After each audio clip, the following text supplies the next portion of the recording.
আসসালামু আলাইকুম সবাইকে। সবাই কেমন আছেন? আশা করি সবাই ভালো আছেন। আল্লাহর অশেষ রহমতে আমিও বেশ ভালো আছি। আজকে আবারও হাজির হয়েছি নতুন আরেকটা ব্লগ ভিডিও নিয়ে। আমি ভালো থাকলেও আসলে আমার বাচ্চাটা ভালো নেই। আমার বাচ্চাটা খুব অসুস্থ। আর অসুস্থ বাচ্চাকে নিয়ে ভিডিও দেওয়া অনেক, অনেক কষ্ট। তো আপুরা ভাইয়ারা তোমরা তোমাদের কাছে একটা অনুরোধ রইল, প্লিজ যারা এই মুহূর্তে আমার ভিডিওটি দেখতেছো একটা লাইক দিয়ে ভিডিওটা কন্টিনিউ করো। একটা ভিডিও আপলোডের পিছনে কিন্তু অনেক শ্রম হয়, অনেক কষ্ট হয়। তবেই একটা ভিডিও আপলোড দেওয়া যায়। তো সবার কাছে অনুরোধ করো, প্লিজ আমার চ্যানেলটা যারা নতুন আছো তারা সাবস্ক্রাইব করে দিও। এটা সবার কাছে অনুরোধ রইল। যদি ভালো লাগে তাহলেই। অনেক আপুরে আছে ভিডিও দেখে তবে লাইক দেয় না, আবার বলে আপু লাইক দিয়ে ভিডিও দেখলাম। তো যাই হোক, এটা যার যার ব্যক্তিগত ব্যাপার। তবে আল্লাহর রহমতে আমি যার ভিডিও দেখি না কেন লাইক দিয়ে ভিডিও কন্টিনিউ করি ইনশাল্লাহ। তো যাই হোক, আজকে ভিডিওটা শুরু করেছি সকালের নাস্তার পর থেকে। সকাল অফ ক্যামেরায় ছেলে মেয়েকে খাইয়ে নিয়েছি, আমার মেয়েটাকে টিকা দিয়েছি। মেয়েটা অনেক অসুস্থ। তো সবাই মেয়েটার জন্য দোয়া করবেন। আর আজকে প্রতিবেশীদের জন্য ভেবেছি বিরিয়ানি রান্না করে খাওয়াবো। আমার বাসায় হচ্ছে আরও প্রায় 1 মাস হয়ে গেল, বন্যা হয়েছিল।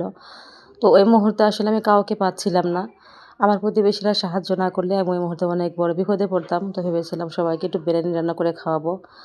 তো সকালের অফ ক্যামেরা নাস্তা সেরে নিয়েছি। আর এখানে বিছানাটাও গুছিয়ে নিয়েছি। আজকে আর ঘরের তেমন কাজ তোমাদের সাথে শেয়ার করব না। তাহলে বিরিয়ানির রেসিপিটা শেয়ার করতে পারবো না। ভিডিওটা অনেক বেশি বড় হয়ে যাবে।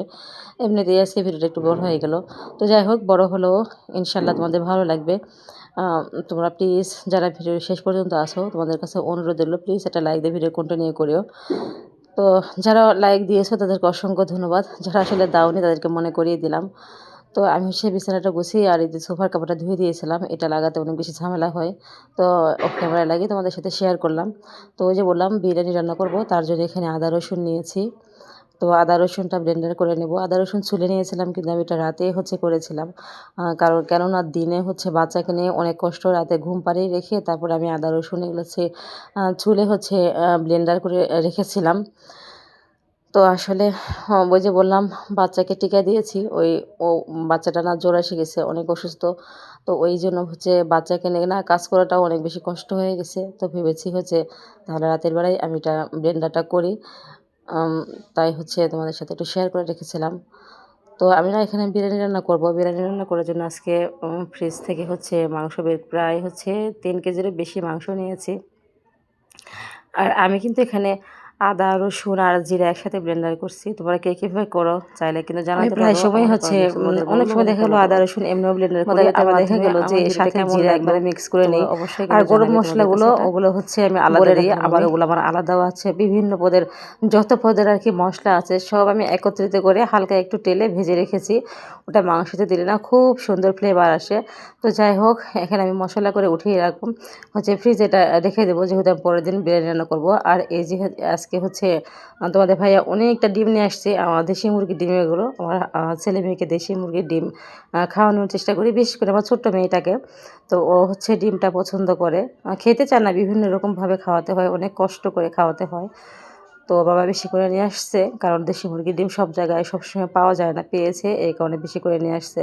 আর আনার পরে আমি চেক করে নিই কোনোটা ভেঙে গেলো বা কোনটা বেশি ময়লা। যেগুলো বেশি ময়লা না এগুলো করি, পরিষ্কার করে রেখে দিই। আর যেগুলো ময়লা না সেগুলো আর পরিষ্কার করি না, কারণ আমি যখন রান্না করি তখন এই ডিমগুলো পরিষ্কার করে তারপর আবার রান্না করি। তো যে বেশ 2টা বাটিতে 2টা ডিম ফেটে গেছিলো। তো ওই ডিমগুলো নিলাম, আর কিছুটা ময়লা ছিল সেগুলো পরিষ্কার করে নিলাম।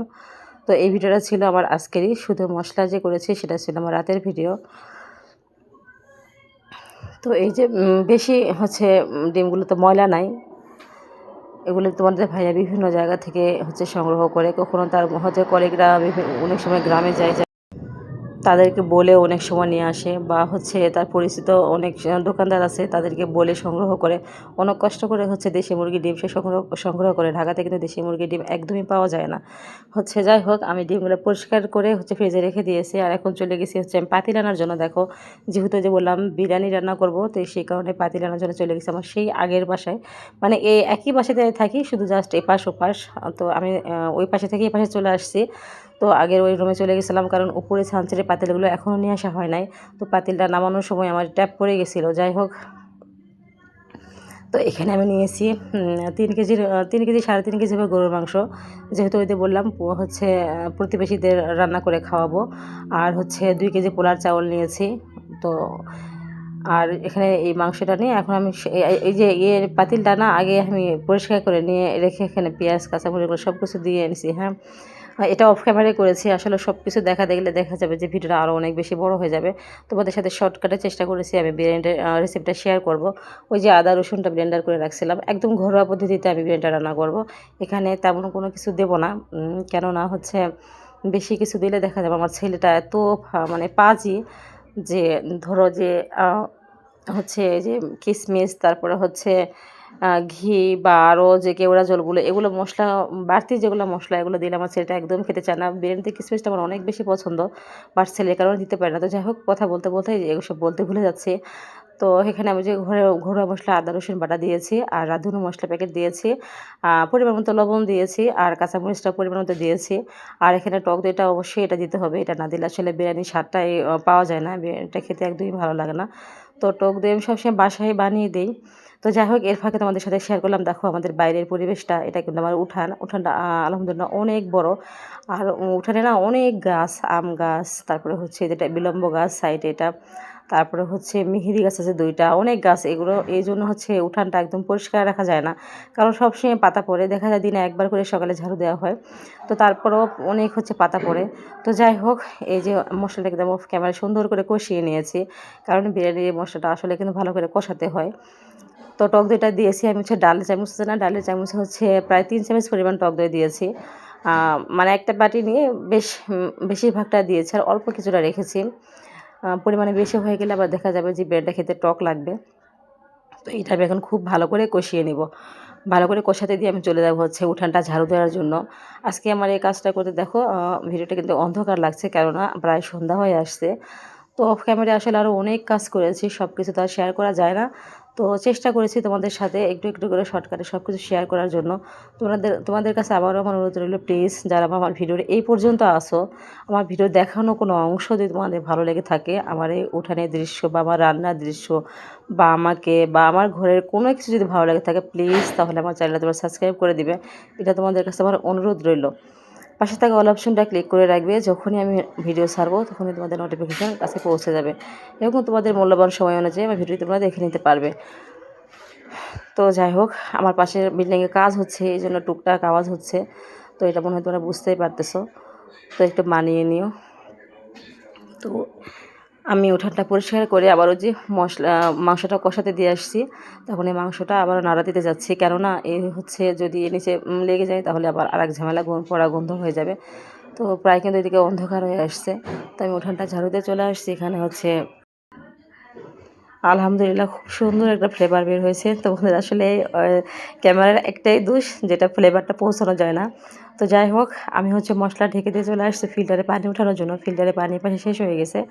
তো এই মুহূর্তে না আমার পিচ্চি মেয়েটা ঘুমাচ্ছে, এই কারণে আমি খুবই দ্রুত শর্টকাটের চেষ্টা করছি, মানে তোমাদের সাথে একটু শেয়ার করার জন্য, এবং খুবই তাড়াহুড়ো কাজগুলো আমি করেছি, কারণ আমার মেয়েটা ঘুম থেকে উঠে গেলে আবার ঝামেলা হয়ে যাবে। তো যাই হোক, এখানে আমি যে 2 কেজি পরিমাণ হচ্ছে পোলাওর চাল নিয়েছি, এটা খুব সুন্দর করে ধুয়ে আমি চালটা ছাঁকিনি। দেখা গেলো আমি চাল খুব একটা ছাঁকি না, পাতের পানি খুব ভালো করে নিংড়িয়ে নিয়ে তারপরে আমি হচ্ছে হাত দিয়ে চালটা সুন্দর করে পানি নিংড়িয়ে উঠিয়ে দিই। তখন এটা খুব ভালো করে ভেজে নেব, যতক্ষণ পর্যন্ত আমার মনের মতো করে ভাজা না হবে ততক্ষণ পর্যন্ত আমি এটা চুলার আঁচ কমিয়ে ভেজে নিতে থাকবো। আর এপাশে হচ্ছে গরম পানি বসিয়ে দিয়েছি, গরম পানিটা টকবক দিকে ফুটছে। আর পোলাওতে আমি বিশেষ করে গরম পানি দিয়ে থাকি, গরম পানি দিলে হয় কি পোলাওটা একদম ঝরঝরে সুন্দর হয়। আচ্ছা আপুরা, তোমরা কীভাবে বিরিয়ানিটা রান্না করো চাইলে আমার কমেন্ট বক্সে জানাতে পারো, ঠিক আছে? তোমরা কে কোন জায়গায় ভিডিওটা দেখতেছো তোমরা আমাকে কমেন্ট বক্সে জানিয়ে দিও, ঠিক আছে? আসলে কমেন্ট বক্সটা কিন্তু একটা পরিচিত হওয়ার জায়গা, আমরা চাইলে একে অপরে পরিচিত হতে পারি। কে কোন জায়গা থেকে তোমরা ভিডিওটা দেখতেছো তোমরা জানালে আমি তোমাদের সাথে পরিচিত হতে পারবো, এই আর কি। তো এখানে আমি হচ্ছে গরম পানি দিয়ে দিয়েছি, এখানে আমি মেপে দিইনি, আমি কখনোই মেপে ব্যবহার করি না, আমার কাছে আন্দাজ হয়ে গেছে আসলে রান্না করতে করতে, আন্দাজ অনুযায়ী দিয়েছি। আলহামদুলিল্লাহ একদম পারফেক্ট এবং ঝরঝরে বিরিয়ানি হয়েছে। তো তো আমি কিন্তু কাউকে দাওয়াত দেই নাই। কেননা হচ্ছে মানে বাসায় যে খাওয়াবো এরকম প্রিপারেশন আমার নাই। কারণ আমার ছোট্ট বাচ্চা নিয়ে আমি বাসায় সবাইকে খাওয়াতে পারবো না। আমি হচ্ছে বক্স ভরে বা বাটি ভরে আমি সবাইকে দিয়ে আসবো। কারণ আমার সবাই প্রতিবেশী এবং ওরা আমার কাছেই থাকে। আমার দিয়ে আসতেও কষ্ট হবে না। কিন্তু বাসায় এসে খেলে আমার হচ্ছে কষ্ট হয়ে যাবে। ওদেরকে খাওয়ানো ঠিকমতো আমি আপ্যায়ন করতে পারবো না। কারণ আমার বাচ্চা অনেক ঝামেলা করবে। তো আমি কিন্তু হচ্ছে বিরিয়ানিটা বেড়ে নিচ্ছি। এটা হচ্ছে আমার পাশে হচ্ছে প্রতিবেশী ভাবিকে দেবো। কারণ ওরা আমাদের অনেক হেল্প করেছিল। আসলে সব কিছু তো আর হচ্ছে মানে আমার হাসব্যান্ড বলেছিল, অনেকেই বলেছিল যে ওনাকে কিছু টাকা দিও, ওনাকে কিছু টাকা দিও। কিন্তু টাকা তো আসলে সবাই নিবে না। এটার অসম্মান বোধ করবে। তো ভেবেছি আমি তাহলে বিরিয়ানি রান্না করে আমি সবাইকে খাবো, খুশি হবে। তো আর আসলে আলহামদুলিল্লাহ সবাই অনেক খুশি হয়েছে। তো এখানে হচ্ছে বিরিয়ানিটা নিয়েছি হচ্ছে আমার প্রতিবেশী ভাবিকে দেওয়ার জন্য। আমার ছেলের কিছু বন্ধুরাও আছে, তাদেরকে খাওয়াবো এবং পাশে আমার বাসার সিকিউরিটি আছে, তাকে খাওয়াবো। তো যাই হোক, আমি হচ্ছে সবাইকে খাওয়ানোর জন্য এখানে বেড়ে নিচ্ছি। আ মানে দিয়ে আসবো আরকি, বাটি ভরে, ভরে দিয়ে আসবো। আমি বাসায় হচ্ছে ওদের বললাম বাসায় কাউকে খাওয়াতে পারবো না। তো আজকের ভিডিওটা এই পর্যন্তই শেষ করছি এখানেই। ভিডিও কেমন লাগলো অবশ্যই তোমাদের কাছে অনুরোধ রইলো জানানোর জন্য। তোমরা কমেন্ট বক্সে জানিয়ে দিবে আমার ভিডিও কেমন লাগলো আর কোন ধরনের ভিডিও চাও। তো আশা করি আবারও হাজির হব নতুন আরেকটা ভিডিও নিয়ে। সামনে চেষ্টা করব শুক্রবারে ভিডিও দেওয়ার। ভেবেছি সপ্তাহে ২ টো করে ভিডিও দিব। তো সবাইকে ধন্যবাদ। দেখা হবে আবার নতুন কোনো ভিডিওতে। ভালো লাগলে প্লিজ লাইক, কমেন্ট, শেয়ার করে পাশেই থাকবেন। চ্যানেল নতুন হলে অবশ্যই চ্যানেল সাবস্ক্রাইব করে দিবেন। সবার কাছে অনুরোধ রইল। সবাইকে আসসালামু আলাইকুম। দোয়া করবেন। সবার জন্য অনেক, অনেক দোয়া রইল।